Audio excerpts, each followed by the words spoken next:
the Holy Spirit.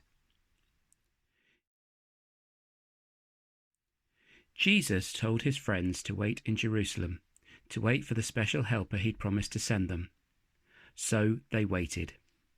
They waited and they prayed for 40 days. And while they waited, the streets of Jerusalem filled up with people from every land. People from the north and from the south, people from the east and from the west. People from all around the world who came together to celebrate the feast of Pentecost. Jesus' friends were in an upstairs room when suddenly some surprising things began to happen. They heard a wind blow, harder than the fiercest storm, but nothing was blown about.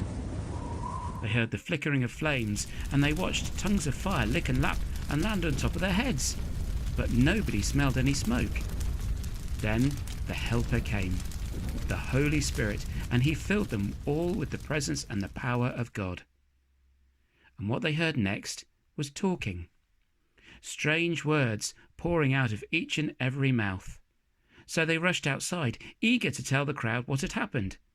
And now suddenly everyone could understand. People from the north and from the south, and people from the east and from the west, people all around the world.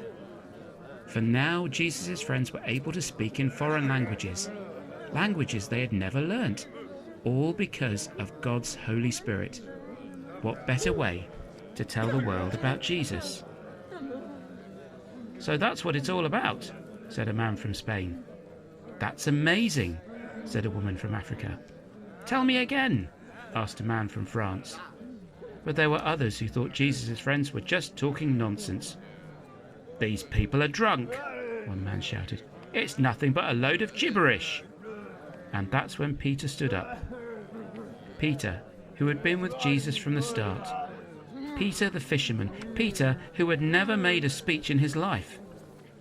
"Listen, everybody," he shouted. "We're not filled with wine. We're filled with something else, God's own Holy Spirit. Many years ago, a prophet said that this would happen, that God would send his Spirit to help not just special people like prophets and kings, but everyone. That's what happened to us today, and it happened because Jesus, who died on a cross, was brought back to life by God himself and now sits beside God in heaven. It was Jesus who sent this wonderful gift to us, Jesus, the special one we have been waiting for all these years. Jesus, who was put to death by you." The people were sorry for what they had done to Jesus. "What can we do?" they cried. "Tell God you're sorry," said Peter.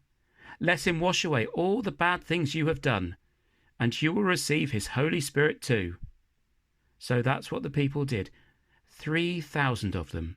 They told God they were sorry. They were baptized. They were filled with God's Holy Spirit. People from the north and from the south, people from the east and from the west, people from all over the world.